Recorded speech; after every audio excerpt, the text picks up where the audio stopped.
Hello friends, লক্ষ্মীর ভাণ্ডারের পর চালু হচ্ছে অন্নপূর্ণা ভাণ্ডার, যেখানে রাজ্যের মহিলারা প্রত্যেক মাসে ৩,০০০ টাকা করে এই প্রকল্পের আওতায় আসতে পারবেন এবং সুবিধা পাবেন ইতিমধ্যে জানিয়ে দিয়েছেন বর্তমান মুখ্যমন্ত্রী।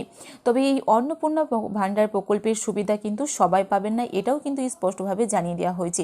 তো এই অন্নপূর্ণা ভাণ্ডার প্রকল্পের আওতায় আসতে গেলে আপনাকে কি করতে হবে এবং এর জন্য আপনারা প্রতি মাসে যে ৩,০০০ টাকা পাবেন, কারা কারা এই অন্নপূর্ণা ভাণ্ডারের সুবিধা পাবেন এবং প্রতি মাসে ৩,০০০ টাকা করে পাবেন এবং কাদেরকে এই প্রকল্প থেকে বঞ্চিত করা হবে, বর্তমান মুখ্যমন্ত্রী কিন্তু স্পষ্টভাবে গতকাল জানিয়ে দিয়েছেন। আজকের এই ভিডিওতে আপনাদেরকে বিস্তারিত জানাবো।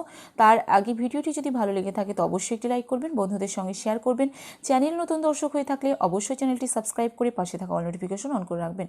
তো চলুন দেখে নেওয়া যাক যে 1 জুন থেকে অন্নপূর্ণা ভাণ্ডারের টাকা কোন কোন মহিলাদেরকে দেওয়া হবে এবং কাদেরকে দেওয়া হবে না। রাজ্যের মহিলাদের জন্য বড় ঘোষণা করলেন মন্ত্রী অগ্নিমিত্রা পাল।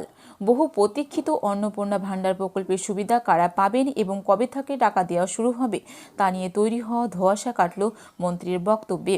তিনি স্পষ্ট জানিয়েছেন, যারা বর্তমানে লক্ষ্মীর ভাণ্ডার প্রকল্পের সুবিধা পাচ্ছিলেন তাদের প্রায় সকলেই অন্নপূর্ণা ভাণ্ডারের আওতায় আসবেন। তো আপনারা বুঝতেই পারলেন যে যারা লক্ষ্মীর ভাণ্ডার প্রকল্পের সুবিধা পাচ্ছিলেন তারা কিন্তু এই প্রকল্পের সুবিধা আসতে পারবেন এবং আওতায় আসতে পারবেন এবং এই প্রকল্পের সুবিধা পাবেন। আগামী 1 জুন থেকে উপভোক্তাদের ব্যাংক অ্যাকাউন্টে এই প্রকল্পের টাকা ঢুকতে শুরু করবে বলে প্রশাসন সূত্রে জানিয়েছেন অগ্নিমিত্রা পাল।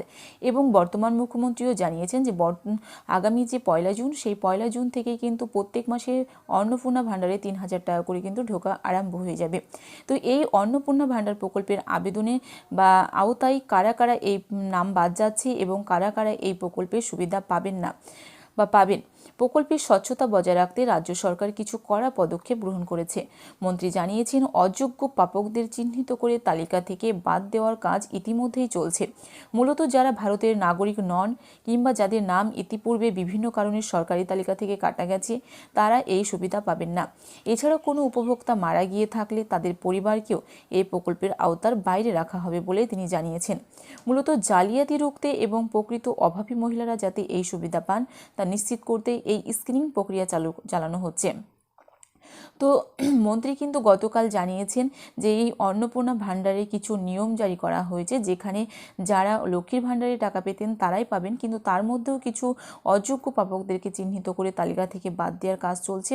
যেমন যারা ভারতের নাগরিক নন বা বিভিন্ন কারণে সরকারি তালিকা থেকে নাম কাটা হয়ে গেছে বা বাদ চলে গেছে বা কোনো ব্যক্তি মারা গেছেন বা কোনো উপভোক্তার সেই সমস্ত উপভোক্তার পরিবারকে কিন্তু এই প্রকল্পের বাইরে রাখা হচ্ছে।